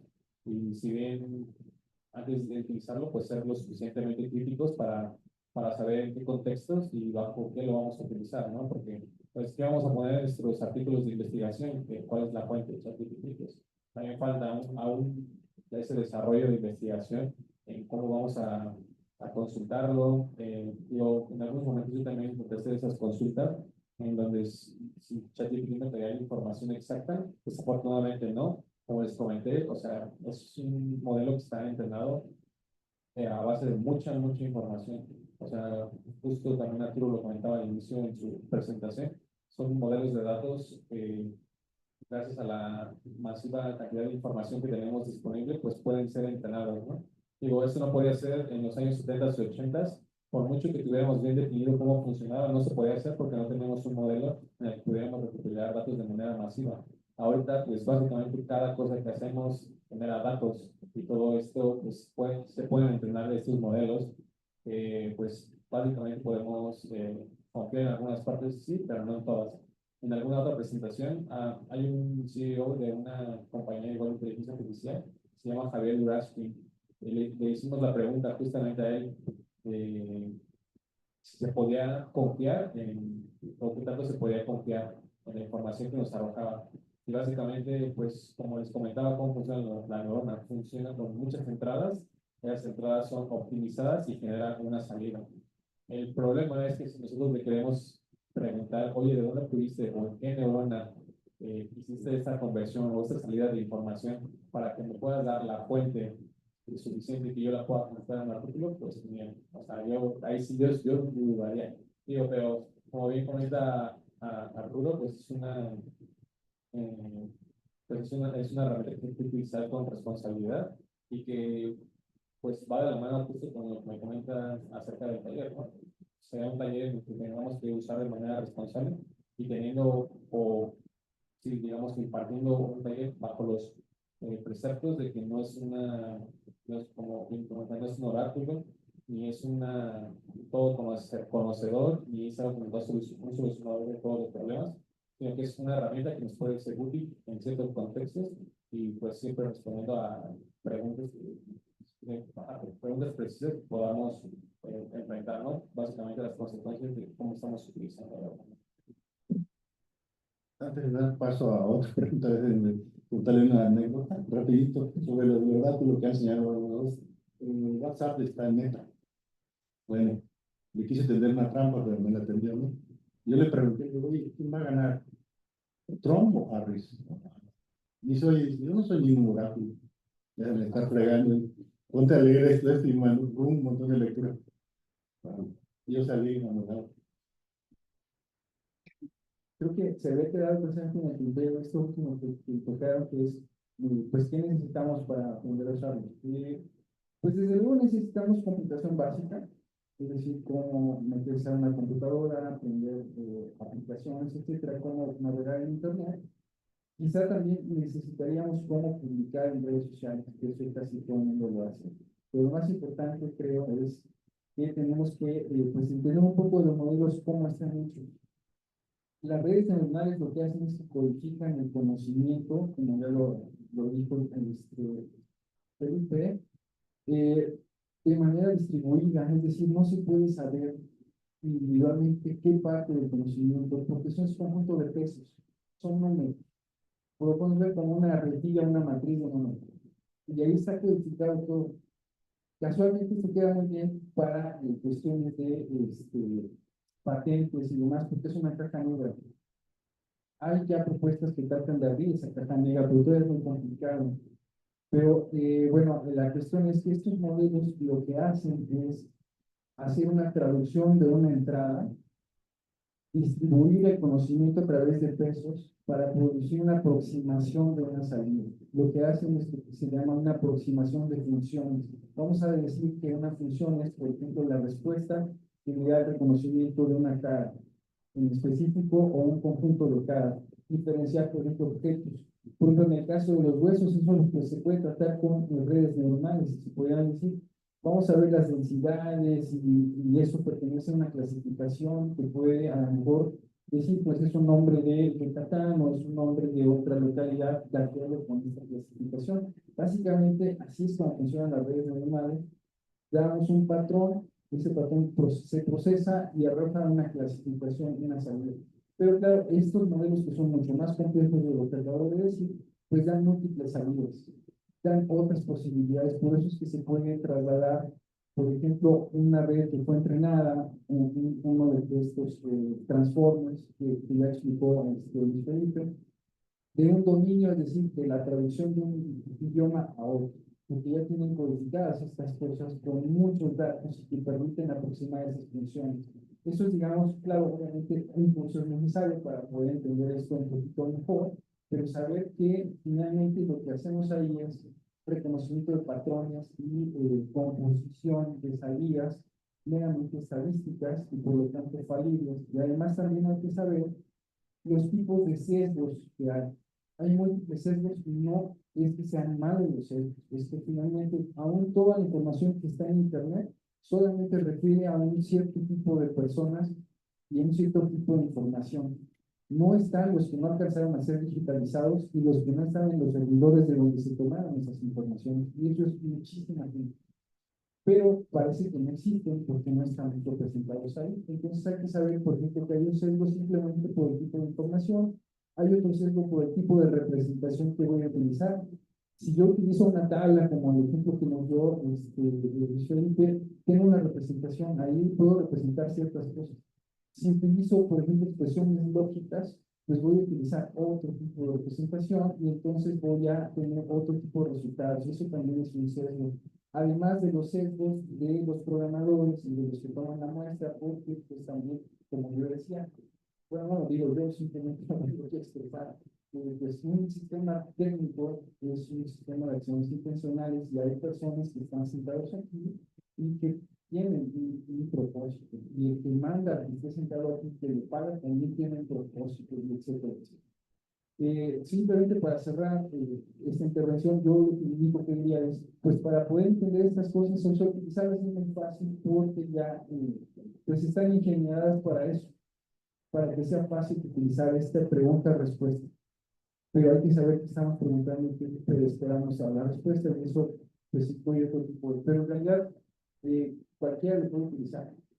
No hay gran preparación técnica más que en lo que dijo, que sí hay que saber qué está pasando. Y obviamente ya en otro tipo de esfuerzos como los que realiza el compañero de programación, ahí sí ya se requiere otro tipo de conocimiento para poder saber e interpretar la salida, ¿no? Básicamente. Pero bueno, pues aquí la invitación es conocer estas herramientas y pues ser, pues, digamos, críticos con nuestro propio uso, responsables con nuestro propio uso, y bueno, pues darle también cabida a otro tipo de herramientas y de posibilidades.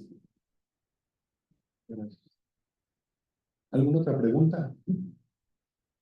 A ver, Yesenia, Linda también. Bueno, primero Yesenia, luego Linda.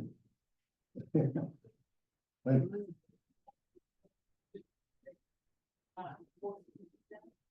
De que como la ya o sea,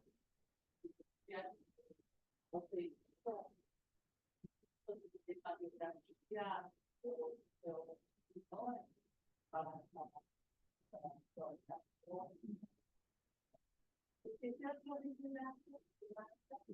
que los dos ya sea junto con uno primero y otro después ustedes están para seguir o para que desaparezca de esta academia podamos acceder a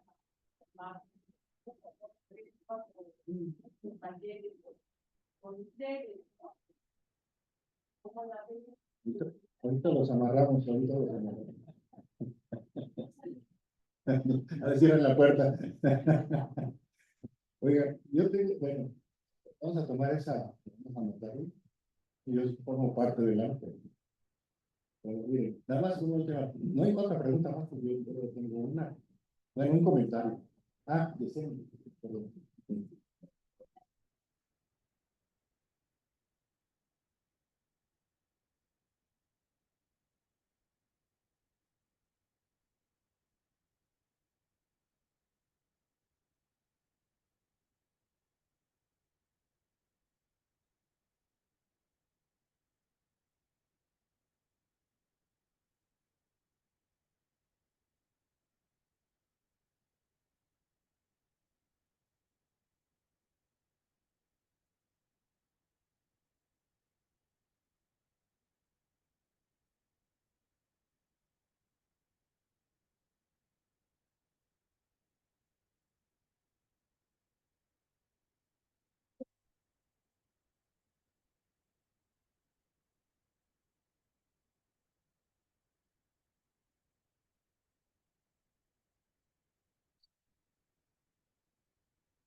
Quiero hacer un comentario sobre esto. Por ejemplo, un libro publicado por dos españoles, ¿no? Justamente hablan de eso. ¿Quién tiene el derecho de autor en el caso del arte, de la pintura? ¿El pintor o el que la ejecuta?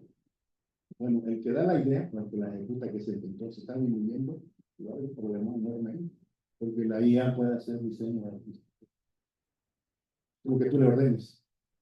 ¿Sí? Entonces, sí, va a ser muy delicada esa parte. Sí. Adelante, adelante, Juan Pablo. Adelante. Sí, bueno, claro, ahí las empresas y las grandes tecnológicas han sido demandadas muchas veces por derechos de autor. Y es una discusión igual pues, muy fuerte, porque inclusive hay quien se posiciona y dice, yo no voy a usar esto porque es ilegal, porque a nadie le preguntaron para utilizar sus obras para ese entrenamiento. Esa es una discusión, claro, que está en boga, pero también sí o sí, lo que viene a representar este tipo de herramientas, pues es que tenemos que readecuar lo que tradicionalmente se estaba haciendo tanto en la investigación como en la docencia. Y este readecuar significa volver a darle un valor a lo que se está pidiendo. Anteriormente había pues, el famoso copiar, pegar, como se llama, copy-paste en inglés. Pues ahora tenemos un flip copy-paste, ¿no? Es decir, algo mucho más allá, que es, pues ya te entrego el ensayo, tienes un libro que lo haga. Ahí está el libro. ¿Qué calidad? ¿Para qué? Es decir, ¿para qué se deja el ensayo? Habría que preguntarse como docente. Y en la investigación, pues claro, inclusive hay personas que dicen que van a poner a uno de estas herramientas como coautor. Yo diría, bueno, pues también pon a todos los autores que pidieron la información como coautor, es una lista de 1.500 millones de personas, bueno, estoy exagerando, porque pues, ellos contribuyeron de cierta manera, por eso es no entender qué es lo que está pasando, pero es nuevamente antropomorfizar en la cuestión del arte. A mí me ha parecido totalmente escandaloso que, por ejemplo, se vendan obras de arte generadas con vida generativa, pero que al mismo tiempo nuestras cajitas de orinala, que son pintadas a mano y demás, sean relegadas a artesanía. Eso me parece brutal porque es no entender qué está pasando con él. Igual a un robot se le dio nacionalidad en Saudi Arabia, pero a los migrantes se les deja morir en el mar. Entonces, esas son las cosas de contexto que hay que saber para poder decir, bueno, ¿qué está pasando? ¿Cómo juzgo? Entonces, claro que por eso yo decía que la colonialidad es en muchos sentidos lo que tiene que ver con el uso inclusive de facto de esto. pero que puede no ser así. O sea, ¿para qué lo voy a utilizar? Si yo no lo necesito utilizar, no lo utilizo. Si lo necesito utilizar, lo voy a utilizar, y hay que aprender a utilizarlo. Pero sí, efectivamente tenemos que cambiar muchas de estas cosas porque pues son tecnologías disruptivas, vienen a trastocar el ambiente, pero lo mismo podría haber sido alguna otra tecnología en otra área. Y va a seguir siendo así. Entonces, pues una responsabilidad de la academia es precisamente no anquilosarse, no quedarse pues, con lo mismo que nos ha funcionado durante mucho tiempo, porque puede ser que ya no funcione. Quizá ya no funcionaba desde hace tiempo. Y eso es importante que esto revela, ¿no? Que pues, hay que replantear. Gracias. Yo no quiero hacer, bueno, si no hay otra pregunta, no quiero hacer un comentario. El perceptrón, por ejemplo, yo hace tiempo lo había leído, estudiado, pues, y bueno, de pronto desapareció. Y bueno, ya dijiste que bueno, lo están recuperando. Y efectivamente, porque tenían un problema, según tengo entendido, para pasar de lo analógico a digital y de analógico de 0 a salir múltiples en la entrada y la salida. Entonces, lo están recuperando justamente en las prótesis, ¿cómo se llaman esto? Los exoesqueletos para las personas que están paralizadas del cuello para abajo. Es increíble, por ejemplo, esto lo platica muy bien uno de los creadores, es un norteamericano árabe, en su libro que se llama El cerebro del creador de todo. Interesantísimo, porque él narra ahí cómo fue integrando esta información y ha podido construir un exoesqueleto que le permite a un jugador de fútbol que por un accidente quedó paralizado, lanzar un gol con el exoesqueleto. Es una maravilla el video porque el cuate empieza a llorar, ¿no? O sea, que ya no lo iba a hacer. Y con este exoesqueleto que integra la sinapsis justamente con el cerebro, los impulsos nerviosos, a través de cacharros, iris y demás, con unas cosas mecánicas, electrónicas, y pueden ya caminar. Todavía no está todavía al 100%, pero ya lo están diseñando para que tenga ya mayor fuerza este aparato y va a resolver la vida de mucha gente, ¿no? Que está paralizada. En fin, es un comentario nada más. Pues, ¿hay alguna otra pregunta más? Muchísimas, ¿no? Bueno, pues entonces vamos a dar por finalizado esta plática y un aplauso para aquí. Un aplauso de mismo. Y voy a hacer entrega de los diplomas.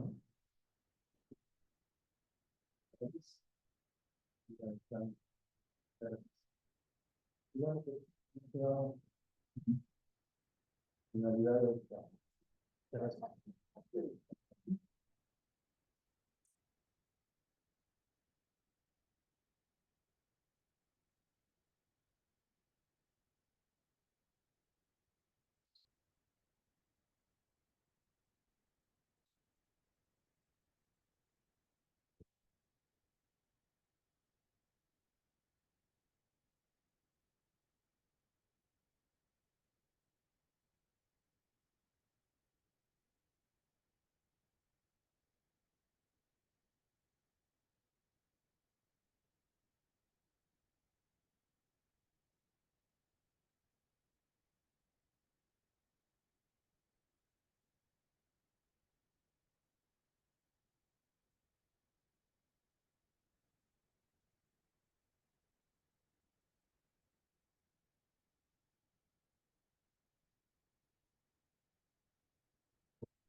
Perfectamente lo está hablando.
Sí, nada más me dijeron que parara la grabación, pero es que salió un letrero raro.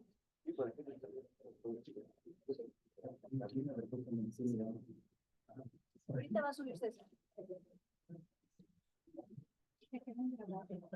¿Perdón?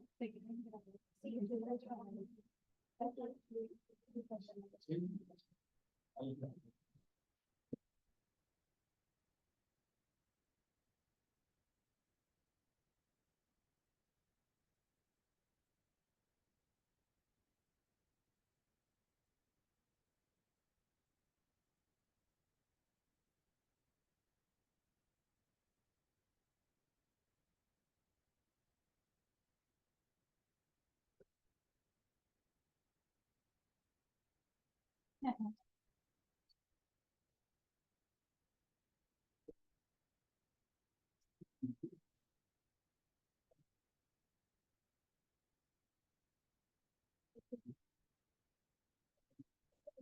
Va a reiniciar el inicio.